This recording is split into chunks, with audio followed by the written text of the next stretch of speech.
میں بہک سکوں یہ مجال کیا، میرا رہنما کوئی اور ہے۔ نحمدہ ونصلی علی رسولہ النبی الکریم الامین،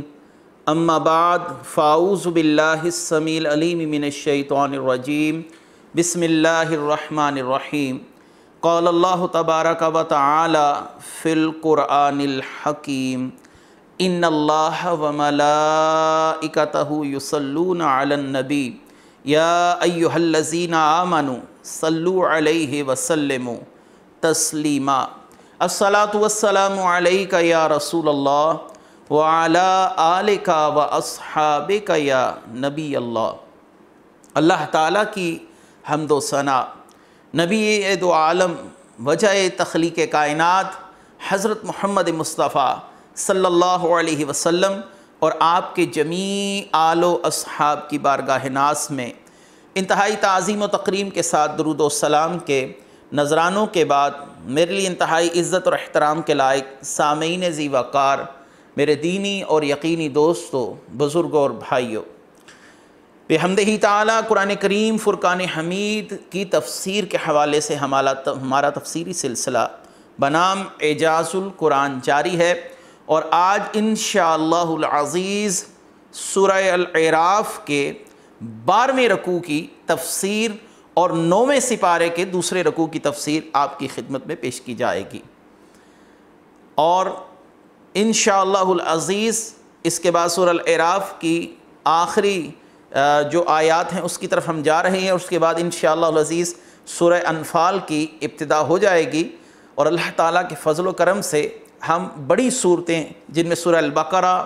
سورہ نساء، سورہ المائدہ، سورہ الاعراف، ان تمام صورتوں کو الحمدللہ بحسن انداز تفسیر کے ساتھ مکمل کر چکے ہیں۔ آج کی تفسیر کی طرف آتے ہیں۔ اللہ تبارک و تعالیٰ قرآن کریم فرقان حمید میں ارشاد فرماتے ہیں، سورہ الاعراف آیت نمبر 94، 9ویں سپارے کا دوسرا رکوع، اللہ تعالیٰ ارشاد فرماتے ہیں، وَمَا أَرْسَلْنَا فِي قَرْيَةٍ مِّن نَّبِيٍّ إِلَّا أَخَذْنَا أَهْلَهَا بِالْبَأْسَاءِ وَالضَّرَّاءِ لَعَلَّهُمْ يَضَرَّعُونَ ثُمَّ بَدَلْنَا مَكَانَ السَّيِّئَةِ الْحَسَنَةَ حَتَّى عَفَوْا وَقَالُوا قَدْ مَسَّ آباءنا الضراء والسراء فأخذناهم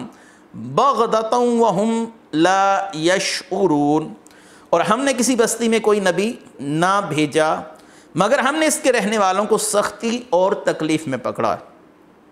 تاکہ وہ گڑ گڑائیں، پھر ہم نے بدحالی کی جگہ خوشحالی بدل دی، یہاں تک کہ وہ بہت بڑھ گئے اور وہ کہنے لگے، بے شک ہمارے باپ دادا کو بھی تکلیف اور راحت پہنچتی رہی ہے، تو ہم نے اچانک انہیں پکڑ لیا اور انہیں اس کا کچھ علم نہ تھا۔ آپ نے گزشتہ آیات میں جو ہمارے گزشتہ متصلاً دروس گزرے ہیں قرآن کریم کی تفسیر کے حوالے سے، آپ نے ان میں ان اقوام کا حال احوال سماعت فرمایا جن پر اللہ تبارک و تعالیٰ نے عذاب اتارا، جن میں قوم نوح علیہ السلام، حضرت ہود علیہ السلام کے حوالے سے آپ کی قوم کی نافرمانیاں، ان پر اللہ تعالیٰ کا عذاب، اس کے بعد حضرت صالح علیہ السلام کا تذکرہ، پھر آپ کی قوم کی نافرمانیاں اور اس قوم پر اللہ کی پکڑ، اور اس کے بعد حضرت ہود علیہ السلام کے حوالے سے آپ نے سماعت فرمایا، اور اس کے بعد حضرت شعیب علیہ السلام کی اقوام کا آپ نے تفصیلی احوال ہم سے سماعت کیا۔ اب پیچھے الگ الگ انفرادی طور پر مختلف انبیاء علیہ السلام کے حال احوال، ان کی قوموں کے حال احوال اور اللہ کی پکڑ کا بیان تھا۔ اب ان آیات میں مجموعی طور پر اللہ تبارک و تعالیٰ نے جو عذاب اتارا اور اس عذاب اتارنے کی کیفیات کا بیان فرمایا کہ اللہ تبارک و تعالیٰ کسی قوم کے ساتھ کیا معاملہ فرماتے ہیں۔ اللہ نے فرمایا وَمَا أَرْسَلْنَا فِي قَرْيَةٍ مِّن نَّبِيٍّ إِلَّا أَخَذْنَا أَهْلَهَا بِالْبَأْسَاءِ وَالضَّرَّاءِ لَعَلَّهُمْ يَضَرَّعُونَ کہ اللہ تعالیٰ نے فرمایا ہم نے کسی بستی میں کوئی نبی نہیں بھیجا مگر ہم نے اس کے رہنے والوں کو سختی اور تکلیف میں پکڑا۔ اللہ نے پہلے نبی بھیجا، اس نبی نے اس قوم کو منشور حیات سمجھایا، اللہ کی وحدانیت کی دعوت دی، اپنی اطاعت کی دعوت دی، دیگر انبیاء علیہم السلام پر ایمان لانے کی، دیگر کتابوں پر ایمان لانے کی دعوت دی گئی، روز محشر مر کے اٹھنے پر ان کا یقین مستحکم کروانے کی دعوت دی گئی۔ یہ تمام وہ بنیادی باتیں ہیں جو ہر نبی نے اپنی قوم سے کہیں، ہر نبی نے اپنی قوم کو دعوت دی، اور یہ تمام باتوں کا خلاصہ ایک یہ کہ اللہ نے جو شریعت اس نبی کو دی، اس نے اس شریعت کو نافذ کرنے کے لیے حد المقدور کوشش کی، اور اللہ تبارک و تعالی نے جس شخص کو نبی منتخب کیا، آپ دیکھیے کہ کسی نبی نے بھی اپنے معاملے میں کسی قسم کی کوئی کوتاہی نہیں برتی۔ تو یہاں پر ان انبیاء علیہم السلام کے حال احوال بیان کرنے کے بعد اب مجموعی طور پر وہ اقوام، وہ قومیں جن پر اللہ تعالیٰ نے عذاب اتارا، ان کے ساتھ جو عذاب اتارنے کی کیفیات ہیں، اور اللہ تعالیٰ نے ان کیفیات کا بیان اس مقام پر فرمایا کہ پہلے نبی شریعت کی طرف دعوت دیتے ہیں، اور کوئی قوم اس نبی کی دعوت کو رد کر دے یا اس دعوت کو قبول نہ کرے، تو اللہ تبارک و تعالیٰ اس نبی کی اس قوم کو جس کو دعوت پہنچ چکی ہو، اللہ تعالیٰ مختلف قسم کے عذابوں میں مبتلا فرماتے ہیں۔ یعنی ان پر قحط سالی بھی ہو سکتی ہے، ان پر کسی خاص بیماری کے ذریعے اللہ تبارک و تعالیٰ ان لوگوں کی توجہ مرکوز کرواتے ہیں کہ جو نبی نے دعوت دی ہے وہ برحق ہے، اور اللہ نے ساتھ ہی فرمایا لعلہم یضرعون، تاکہ گڑ گڑا کر اللہ سے معافی مانگے۔ یعنی پہلے عذاب کا ذکر ہے، عذاب کیوں آتا ہے؟ تاکہ اللہ کی بارگاہ میں لوٹ آئیں۔ یہاں پر ہمارے دل اتنے مردہ ہو گئے اس کلمہ پڑھنے والی قوم کے، جو خود کو امت محمدیہ کہتی ہے، اگر ہمیں معلوم ہو کہ کسی جگہ پر طوفان کا اور سیلاب کا کوئی ریلا گزرنے والا ہے، تو ہم لوگ اس کو دیکھنے کے لیے اور اس سے تفریح حاصل کرنے کے لیے وہاں پر جاتے ہیں، اور ایسے مقامات پر جا کر ہمیں چاہیے کہ اللہ کی بارگاہ میں گڑ گڑا کر توبہ کریں، لیکن ہم نے ان چیزوں کو اپنے لیے تفریح کا سامان بنا دیا۔ کہیں پر طوفان اگر شدت کا آیا، زلزلہ شدت کا آیا، اور سیلاب کی کیفیت ایسی ہے جو قابو سے باہر ہے، تو چاہیے تو یہ کہ انسان اللہ کی بارگاہ میں رجوع کرے، لیکن ہمارے دل اس حد تک مردہ ہوئے کہ ہم لوگ ان چیزوں کی موویز بنانا شروع کر دیتے ہیں، اور اللہ تبارک و تعالیٰ کے عذاب کو تفریح کا ذریعہ سمجھتے ہیں۔ تو اللہ نے فرمایا عذاب دیکھیں تو اللہ کی طرف روتے ہوئے لوٹیں، لعلہم یضرعون، اللہ کی بارگاہ میں آئیں، عاجزی اختیار کریں، یا اللہ ہم سے گناہ ہوا، ہم معافی چاہتے ہیں۔ اور پھر فرمایا ثم بدلنا مکان السیئۃ الحسنۃ حتی عفوا وقالوا قد مس آباءنا الضراء والسراء فأخذناهم بغتة وهم لا يشعرون۔ پھر اللہ تعالیٰ نے اس کیفیت کو ختم کیا۔ کیوں ختم کیا؟ دو تفسیریں ہو سکتی ہیں، تاکہ اللہ کا شکر ادا کریں کہ وہ جو ہم پر عذاب کی صورتحال تھی وہ اللہ تعالیٰ نے ختم کر دی، اللہ تعالیٰ نے ہم پر کرم فرمایا، ہم اللہ کی بارگاہ میں شکر کرے۔ ایک تفسیر تو یہ ہو سکتی ہے کہ پہلے عذاب آیا، انہوں نے اگرچہ عذاب سے کوئی عبرت حاصل نہ کی، اب اللہ تبارک و تعالیٰ نے انہیں صحت کی فراوانی، رزق کی فراوانی، نعمتوں کی فراوانی دی، تاکہ وہ خوشحالی میں اللہ کی طرف لوٹ آئے۔ لیکن ان لوگوں نے اس خوشحالی کو بھی یوں ہی گزار دیا جیسے انہوں نے اس تکلیف کے لمحے کو گزارا، اور اس تکلیف کو موسموں کی طرف، بھائی موسم ہی ایسا ہے، اور ہواؤں کی وجہ سے بارشوں کا طوفان اور آندھیاں اور سیلاب کا آنا، یہ موسموں کی وجہ سے تغیر و تبدل کا نتیجہ ہے۔ زمینی جو تغیر و تبدل ہو رہے ہیں، اس کے بعد یہ ساری کیفیات ہو رہی ہیں، یعنی اس میں بھی اللہ کی طرف ان کی نظر نہیں گئی۔ اب اللہ تعالیٰ نے ان پر رزق کی فراوانی کر دی، رزق کی فراوانی کی، کاش کہ پھر یہ اللہ کی طرف رجوع کریں کہ اللہ تعالیٰ اتنا کریم ہے کہ ہمارے گناہوں کو اس نے درگزر کر دیا، اور ہم پر اپنے رزق کے دروازے کھول دیے، اور کیا کیا؟ ہم پر ہر چیز کی فراوانی کر دی، اولاد کی فراوانی ہے، مال کی فراوانی ہے، رزق کی فراوانی ہے، ہر چیز کی فراوانی ہے۔ اب اللہ کی طرف لوٹ آئیں، لیکن اس چیز نے بھی ان کے اس مرض میں اضافہ کیا، یہ جو مرض غفلت تھا اس میں اضافہ کیا، اور وہ آپس میں کیا کہنے لگے، قد مس آباءنا الضراء والسراء فاخذناهم بغتة وهم لا يشعرون، یہ تو ہمارے بڑوں کے ساتھ بھی ہوتا رہا، کبھی قحط سالی ہوتی ہے، کبھی فراوانی ہوتی ہے، کبھی حالات معمول کے مطابق ہوتے ہیں، کبھی کوئی تکالیف آ جاتی ہیں، انہوں نے اللہ تعالیٰ کی اس ڈھیل سے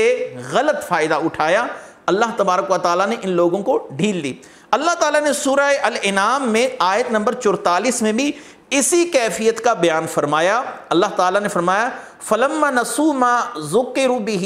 فَتَحْنَا عَلَيْهِمْ أَبْوَابَ كُلِّ شَيْءٍ، جب وہ اللہ کی دی ہوئی نصیحت کو بھول گئے تو ہم نے ان پر ہر نعمت کا دروازہ کھول دیا۔ یہ اللہ کی ڈھیل تھی۔ بہت سے لوگ جب دولت آتی ہے تو دین کو بھول جاتے ہیں، سروں سے دوپٹے کھسک جاتے ہیں عورتوں کے، حیا کا دامن چھوٹ جاتا ہے، نمازیں چھوٹ جاتی ہیں، قرآن کی قرات چھوٹ جاتی ہے۔ یہ اللہ کی ڈیل ہے کہ کسی شخص کو اللہ نے مال و متاع دیا، اس کے بعد وہ اللہ تعالیٰ کے دین سے دور ہو گیا۔ اللہ نے فرمایا فتحنا علیہم ابواب کل شیء، ان پر ہر چیز کا دروازہ کھول دیا گیا۔ حتی اذا فارغوا بما اوتوا اخذناہم بغتۃ، پھر جب وہ دی گئی نعمتوں پر خوش ہو گئے تو اللہ نے انہیں اچانک پکڑ لیا، وہ اسی غفلت میں مارے گئے۔ تو دنیاوی آسائشوں میں اللہ سے غافل ہونا اصل میں یہ کفار کا کام ہے۔ اللہ تعالیٰ نے پھر ان کو ایک دم سے پکڑ لیا، یک دم یہ اللہ تعالیٰ کی پکڑ میں آ گئے۔ میں نے جیسا کہ عرض کیا کہ ہمارے ہاں عمومی طور پر کلمہ گو لوگوں کا یہ حال احوال ہے کہ جب اللہ کی طرف سے کوئی پکڑ آئے، اپنے گناہوں سے توبہ کرنے کی بجائے ہم ساحل سمندر پر طوفان کا نظارہ کرنے دوڑتے ہیں، اور جو آنے والا طوفان جو ممکن ہے، جو اللہ کا عذاب ہے، اسے ہم نے اپنی تفریح کا سامان بنا لیا۔ زلزلے یا سیلاب کی تباہی دیکھ کر عبرت پکڑنے کی بجائے ان مصیبت زدوں کی جان، مال اور عزت و آبرو پر ڈاکے ڈالنے لگے۔ اب وہ جو متاثر زدگان ہیں، ان لوگوں کی مدد کے لیے ہم نے کیا کیا، مختلف موسیقی کی محافل سجا دیں، جن میں اچھل کود ہوتی ہے، ناچ گانا ہوتا ہے، خواتین بے پردہ ہو کر گانے گاتی ہیں، مرد گانے گاتے ہیں، عورتوں مردوں کا اختلاط ہوتا ہے، یہاں تک کہ ان چیزوں کو جو اللہ کا عذاب کا سامان ہے، ہم نے اپنے لیے روزی کمانے کا ذریعہ بنا لیا۔ دل کی غفلت کا عالم یہ ہے، ہم نے عبرت حاصل نہ کی، بلکہ مال وہ بھی اس طریقے سے اکٹھا کیا جو اللہ تعالیٰ کا ناپسندیدہ طریقہ ہے۔ یاد رکھیے جب طوفان آتا، آسمان پر بادل چھا جاتے، سیدہ عائشہ رضی اللہ تعالیٰ عنہ فرماتی ہیں کہ رسول اللہ صلی اللہ علیہ وسلم کی یہ سنت مبارکہ تھی کہ آپ صلی اللہ علیہ وسلم کبھی حجرے سے باہر تشریف لاتے، کبھی واپس آ جاتے، جب بارش ہوتی تو آپ صلی اللہ علیہ وسلم کی یہ کیفیت ختم ہو جاتی۔ جب آپ آسمان پر گھنے اور کالے بادل دیکھتے تو آپ کی پریشانی کا عالم یہ ہوتا، حجرے سے باہر تشریف لاتے، حجرے میں لے آتے، آپ کے چہرے کا رنگ متغیر ہو جاتا، پھر جب بارش برس جاتی تو آپ صلی اللہ علیہ وسلم کی کیفیات معمول کے مطابق ہو جاتی۔ حضرت عائشہ نے سوال کیا، یا رسول اللہ صلی اللہ علیہ وسلم یہ پریشانی کا سبب کیا ہے؟ تو آپ صلی اللہ علیہ وآلہ وسلم نے فرمایا، مجھے خوف ہوا کہیں یہ بادل اللہ کے عذاب کے بادل نہ ہو جو اللہ نے میری امت پر بھیجا ہو۔ اگلی آیت مبارکہ کی طرف آتے ہیں، وَلَوْ أَنَّ أَحْلَ الْقُرَىٰ آمَنُوا وَاتَّقُوا لَفَتَحْنَا عَلَيْهِمْ بَرَكَاتٍ مِّنَ السَّمَاءِ وَالْأَرْضِ وَلَكِنْ كَذَّبُوا فَأَخَذْنَاهُمْ بِمَا كَانُوا يَكْسِبُونَ۔ اور اگر بستیوں والے ایمان لاتے اور تقوی اختیار کرتے تو ضرور ہم ان پر آسمان اور زمین سے برکتیں کھول دیتے، مگر انہوں نے تو جھٹلایا تو ہم نے انہیں ان کے اعمال کی وجہ سے پکڑ لیا۔ وَلَوْ أَنَّ أَحْلُ الْقُرَىٰ آمَنُوا وَاتَّقُوا، کسی بستی کے لوگ اگر ایمان لانے والے ہوں اور صاحبان تقوی ہوں تو اللہ تعالیٰ ان پر زمینی اور آسمانی برکتوں کے دروازے کھول دیتا ہے۔ آسمانی برکتیں یہ ہیں کہ آسمان سے فرشتوں کا نزول ہوتا ہے جو اپنے ساتھ رحمتیں اور برکتیں لاتے ہیں، یا آسمان سے بارش کا نزول ہوتا ہے، اور وہ بارش لوگوں کے لیے زحمت کا سبب نہیں ہوتی بلکہ رحمت کا سبب ہوتی ہے۔ اور زمینی برکتیں یہ ہیں کہ اللہ تبارک و تعالیٰ زمین سے پیداوار کو بڑھا دیتا ہے، زمین لوگوں کے لیے زرخیز اور مفید ہو جاتی ہے، زمینی آفات و بلیات کے دروازے بند کر دیے جاتے ہیں۔ اگر لوگ تقوی اختیار کرتے تو زمینی اور آسمانی برکتوں کے دروازے ان لوگوں پر کھل جاتے، انہیں ہر طرف سے خیر پہنچتی، وقت پر نفع پہنچتا، مفید بارشیں ہوتی، زمین سے پھل، کھیتی باڑی کثرت سے ہوتی، رزق کی فراوانی ہوتی۔ اب دیکھیے خلفائے راشدین کے دور کے اندر جب وہ لوگ خود صاحبان تقویٰ تھے تو اللہ تعالیٰ نے مسلمانوں پر فتوحات کے دروازے بھی کھولے، اللہ تعالیٰ نے مسلمانوں کو بے حد و حساب مال غنیمت عطا فرمایا، مسلمانوں کا رعب ہر جگہ عام ہوا، مسلمان فتوحات کرتے کرتے عرب و عجم تک جا پہنچے۔ یہ سب کچھ معاملات کس وجہ سے ہوئے کہ حضرت عمر فاروق رضی اللہ تعالیٰ عنہ صاحب تقویٰ شخصیت تھے۔ جب کیسر و کسریٰ سے مال غنیمت پہنچا تو اس مال غنیمت میں ایک سونے کی انگوٹھی بھی کسی شخص نے غائب نہیں کی، تو مولا علی کرم اللہ وجہ الکریم نے فرمایا عمر آپ چونکہ خود صاحب تقویٰ ہیں، اللہ تعالیٰ نے آپ کو ویسے ہی فوج عطا فرمائی ہے، جیسا حکمران ہوتا ہے ویسے ہی اس کے کارندے اور اس کے تابع لوگ ہوتے ہیں۔ تو حضرت عمر فاروق رضی اللہ تعالیٰ عنہ خود صاحب تقویٰ تھے، اور سیدنا عبداللہ بن رواحہ کو رسول اللہ صلی اللہ علیہ وسلم نے یہودیوں سے سالانہ خراج لینے کے لیے مقرر کیا۔ جب خیبر فتح ہوا تو آپ سال کے بعد جب ان سے سالانہ خراج لینے کے لیے تشریف لے کر گئے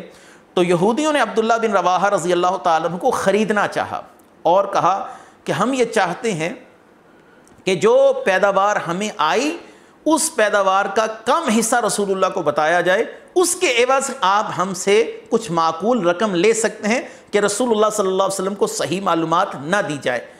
تو حضرت عبداللہ بن رواحہ نے فرمایا میں ایک بال برابر بھی رسول اللہ صلی اللہ علیہ وسلم سے بددیانتی نہیں کر سکتا۔ تو یہودی علماء بول اٹھے کہ خدا کی قسم زمین و آسمان کا قیام ایسے ہی لوگوں کی برکت کی وجہ سے ہے، خود رسول اللہ صلی اللہ علیہ وآلہ وسلم کی ذات والا صفات کسی بھی بات کی محتاج نہیں کہ ہم آپ صلی اللہ علیہ وسلم کی شان و مدح میں یہ کہیں کہ آپ صاحب تقویٰ تھے۔ رسول اللہ صلی اللہ علیہ وسلم تو وراء الورا مقام تھا، آپ صلی اللہ علیہ وآلہ وسلم کی ذات ایسی بے عیب ذات تھی، اللہ تعالیٰ نے اس دور میں برکتوں کے دروازے ایسے کھول دیے تھے کہ صحابہ کرام بھی رسول اللہ صلی اللہ علیہ وسلم کی غیر موجودگی میں اللہ تعالیٰ کی نافرمانی کرنا پسند نہیں کرتے تھے۔ تو حضرت عمر فاروق رضی اللہ تعالیٰ عنہ کے دور میں یہ منظر دیکھنے کو ملتا ہے۔ عمر بن عبدالعزیز رضی اللہ تعالیٰ عنہ جب وقت کے حاکم بنے اور آپ مسجد سے گھر تک تشریف نہیں لے کر گئے تھے، پورے ملک کے اندر شریعت نافذ ہو چکی تھی اور عمر بن عبدالعزیز رضی اللہ تعالیٰ عنہ کی اس حکومت کا اثر ایک ہی دن میں ظاہر ہو گیا تھا۔ اللہ تعالیٰ نے اتنی برکتیں عطا فرمائی تھیں کہ جب خود حکمران ٹھیک ہوں تو اللہ تبارک و تعالیٰ ان کے تقوی کی برکت کی وجہ سے اہل شہر اہل ملک ان پر بھی برکتیں فرماتا ہے، اور جب شریعتیں نافذ ہو جاتی ہیں تو زمین و آسمان بھی اپنی پیداوار دینا شروع کرتے ہیں۔ امام مہدی زمین کو عدل سے بھر دیں گے اور اس وقت برکتوں کا عالم یہ ہوگا کہ کوئی شخص صدقہ لے کر کسی کو ڈھونڈتا پھرے گا لیکن کوئی صدقہ لینے والا نہیں ملے گا، وہ سونا لے کر کسی کو دینا چاہے گا کہ میں اپنا سونا کسی کو دے دوں، میرے پاس وافر مقدار میں سونا ہے، اس سے سونا لینے والا کوئی شخص نہیں ملے گا۔ اللہ تعالیٰ پھلوں میں اتنی برکت فرما دے گا کہ ایک پھل کے چھلکے کے نیچے لوگ بیٹھ کر روزہ افطار کریں گے، کھانا کھائیں گے، اس کی چھاؤں میں بیٹھ کر اپنا وقت گزاریں گے۔ اللہ تعالیٰ اتنا زیادہ معاملات میں برکتیں عطا فرمائے گا۔ پھر اللہ تعالیٰ نے فرمایا وَلَكِنْ كَذَّبُوا فَأَخَذْنَاهُمْ بِمَا كَانُوا يَكْسِبُونَ، لیکن انہوں نے جو جھٹلایا تو ہم نے ان کے کیے پر گرفتار کر لیا۔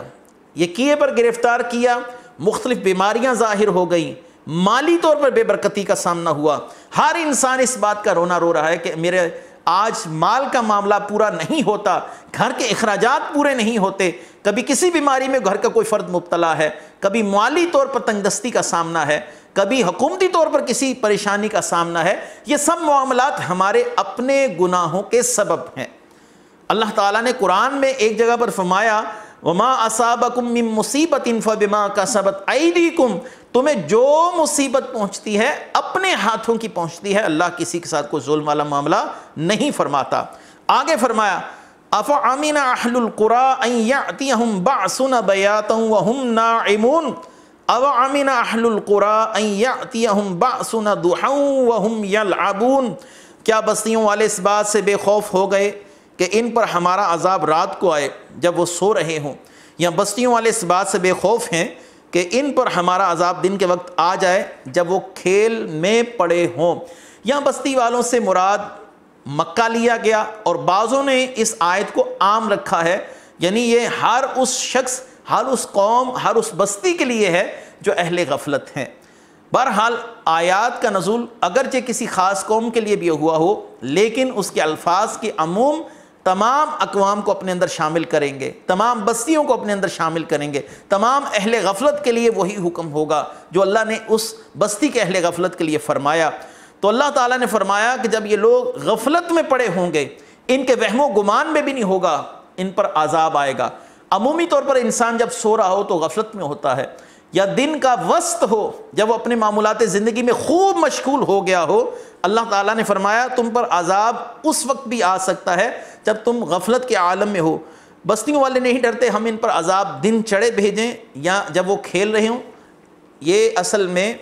دن کے درمیانی حصے کی طرف اشارہ ہے، جب انسان اپنے معمولات زندگی میں اتنا مشغول ہوتا ہے کہ اس کی توجہ کسی اور طرف نہیں جاتی، اور رات کا آخری حصہ جب انسان بالکل غفلت کی نیند سویا ہو۔ اللہ تعالیٰ نے فرمایا عذاب کا کوئی وقت نہیں ہے، کسی وقت بھی آ سکتا ہے۔ انسان کی توجہ دلانا مقصود ہے کہ انسان اتنا غافل ہو گیا اپنے معمولات زندگی میں، اور ایک بار ایسا ہی ہوگا کہ لوگ کھیتی باڑی کر رہے ہوں گے اور یکدم اللہ تعالیٰ قیامت کو لائیں گے، اور قیامت کا منظر ایسا ہولناک منظر ہوگا کہ پھر اس وقت لوگ اپنی اپنی مشغولیات کو چھوڑ کر اپنی جانوں کو بچانے کے چکر میں دائیں بائیں بھاگیں گے۔ وہ کیفیت بھی ایسی ہی ہوگی۔ نبی کریم صلی اللہ علیہ وآلہ وسلم نے فرمایا کہ اے مسلمانوں کے گروہ، اللہ تعالیٰ نے تمہیں جس چیز کی رغبت دی ہے اس میں رغبت رکھو، جس چیز سے تمہیں ڈرایا ہے اس سے بچو اور ڈرو۔ اگر جنت کا ایک قطرہ تمہارے ساتھ دنیا میں ہو جس میں اب تم موجود ہو، تمہارے لیے اسے اچھا کر دے، اور اگر ایک قطرہ تمہاری اس دنیا میں آ جائے جہنم کا تو وہ تمہاری دنیا کو خراب کر دے۔ اللہ سے ڈرو۔ آگے فرمایا آفامنوا مکر اللہ فلا یأمن مکر اللہ الا القوم الخاسرون۔ کیا وہ اللہ کی خفیہ تدبیر سے بے خوف ہیں؟ تو اللہ کی خفیہ تدبیر سے صرف تباہ ہونے والے لوگ ہی بے خوف ہوتے ہیں۔ خفیہ تدبیر یہاں پر ہے کہ اللہ تعالیٰ نے جو ان کو ڈھیل دی ہوئی ہے، یہ غفلت میں پڑے ہیں اور سمجھتے ہیں کہ ہمیں پکڑا ہی نہیں جائے گا، ہم نے مرنا ہی نہیں ہے، قبر میں حساب کتاب ہی نہیں ہے، قیامت کا دن ہی نہیں ہے۔ یہ وہی سوچ ہے جو کفار میں پائی جاتی تھی۔ وہ دنیا کے نشے میں مست تھے، اور آج مسلمان اس نشے میں مست ہے۔ اور ایک دفعہ حضرت جبریل علیہ السلام رسول اللہ صلی اللہ علیہ وسلم کی بارگاہ میں آئے تو آپ گریہ زاری فرما رہے تھے۔ رسول اللہ صلی اللہ علیہ وسلم نے ارشاد فرمایا اے جبریل تمہیں کس چیز نے رلا دیا؟ انہوں نے عرض کی یا رسول اللہ جب سے اللہ نے جہنم کو پیدا کیا ہے اس وقت سے میری آنکھیں اللہ کے خوف کے سبب کبھی خشک نہیں ہوئیں کہ کہیں مجھ سے کوئی نافرمانی نہ ہو جائے، اللہ تعالیٰ مجھے جہنم میں نہ ڈال دے۔ خوف کی کیفیت دیکھیں، یہاں پر جہنم کا بھی پتہ ہے، جنت کا بھی علم ہے، نہ جنت کی طلب ہے نہ جہنم کا خوف ہے۔ سب کچھ جاننے بوجھنے کے باوجود مسلمان نہ حلال کی پرواہ کرتا ہے نہ حرام کی پرواہ کرتا ہے، بس اپنی زندگی کے معاملات میں ایسا مشغول ہے کہ اللہ تعالیٰ کی خفیہ تدبیر کا شکار ہوا۔ جب ابلیس کا واقعہ ہوا، اس کو راندہ درگاہ کیا گیا تو حضرت جبریل اور حضرت میکائیل رونے لگے، تو اللہ تبارک و تعالیٰ نے فرمایا تم کیوں روتے ہو؟ تو انہوں نے عرض کیا اے رب کریم ہم تیری خفیہ تدبیر سے بے خوف نہیں ہیں کہ اتنے لاکھوں کی سال کی عبادت کے بعد بھی تیری خفیہ تدبیر کارگر ہوئی اور تیری بارگاہ سے ابلیس لانتی ہو کر راندہ درگاہ ہوا۔ یا اللہ ہم بھی خوف زدہ ہیں کہ ہم اتنی عبادت کرتے ہیں، کہیں ایسا نہ ہو کہ ہم بھی تیری کسی خفیہ تدبیر میں مبتلا ہوں اور تیری خفیہ تدبیر کا شکار ہو جائیں۔ اللہ تعالیٰ نے فرمایا اسی حال پر رہنا، یعنی خوف کی کیفیت میں مبتلا رہنا، خیر پاؤ گے، یعنی بچے رہو گے۔ اور حضرت ربیع بن خیثم آپ راتوں کو اٹھتے، کروٹیں بدلتے، راتوں میں آپ کی نیند آپ کی آنکھوں سے کوسوں دور ہوتی، کبھی اٹھ کر گریہ کرتے، کبھی آہیں بھرتے۔ آپ کی بیٹی نے آپ سے سوال کیا اے والد محترم آپ کو سوتے نہیں، بے قراری کس وجہ سے ہے؟ تو آپ نے یہی آیت پڑھی اور آپ نے فرمایا تیرے باپ کو رات کو سونے سے ڈر لگتا ہے، اور یہی آیت پڑھی کہیں اللہ تعالیٰ ہم سے ناراض نہ ہو جائے اور ہمیں کسی معاملے میں پکڑ نہ لے۔ حسن بصری رضی اللہ تعالیٰ عنہ پر اللہ کے خوف کی یہ کیفیت تھی کہ آپ 40 برس تک نہیں ہنسے، کسی نے آپ کو ہنستے ہوئے نہیں دیکھا۔ جب آپ کو بیٹھے دیکھا جاتا تو یوں معلوم ہوتا جیسے کسی شخص کی گردن کاٹنے کے لیے اس کو بٹھایا گیا ہے، جیسے کسی شخص کا رنگ فک ہو جاتا ہے کہ ابھی کچھ ساعتوں کے بعد میری گردن کاٹ دی جائے گی۔ ایسے شخص کے ساتھ آپ اندازہ کر سکتے ہیں کہ اس کے ساتھ کیسی کیفیات گزر رہی ہوں گی، جس کو پتہ چل جائے کہ ابھی چند ساعتوں کے بعد میری گردن کو کاٹ دیا جائے گا، میں مر جاؤں گا، یہ میری آخری ساعتیں ہیں۔ حسن بصری ہر موقع پر، ہر مقام پر اسی کیفیت میں مبتلا نظر آتے تھے، اور جب آپ گفتگو فرماتے تو ایسے لگتا کہ آپ آخرت کو اپنی آنکھوں سے دیکھ رہے ہیں، اور جب آپ خاموش ہوتے تو ایسے لگتا کہ جیسے آپ جہنم کی آگ کو بھڑکتا دیکھ رہے ہیں اور آپ پر خوف کی کیفیت ہے۔ آپ سے جب اس بات کا تذکرہ کیا کہ آپ اس قدر خوف میں مبتلا کیوں رہتے ہیں، غمگین کیوں رہتے ہیں، تو آپ نے فرمایا مجھے اللہ تعالیٰ کا خوف ہے کہ اللہ تعالیٰ میرے کسی ایسے عمل پر پکڑ نہ فرما لے اور فرمائے کہ میں نے تیرے اس عمل کی وجہ سے تجھے جنت سے دور کر دیا ہے، میں تجھے جہنم میں بھیج رہا ہوں، تو پھر حسن بصری کیا کرے گا۔ ہمارے اکابرین ربیع بن خیثم کا معاملہ آپ نے سنا، حسن بصری رضی اللہ تعالیٰ عنہ کا آپ نے معاملہ سنا، حضرت جبریل علیہ السلام کا معاملہ سنا، حضرت میکائیل کا سنا۔ اللہ تعالیٰ ہمیں انہی لوگوں کا صدقہ اپنا خوف نصیب فرمائے۔ وآخر دعوانا ان الحمد للہ رب العالمین۔ میں بہک سکوں یہ مجال کیا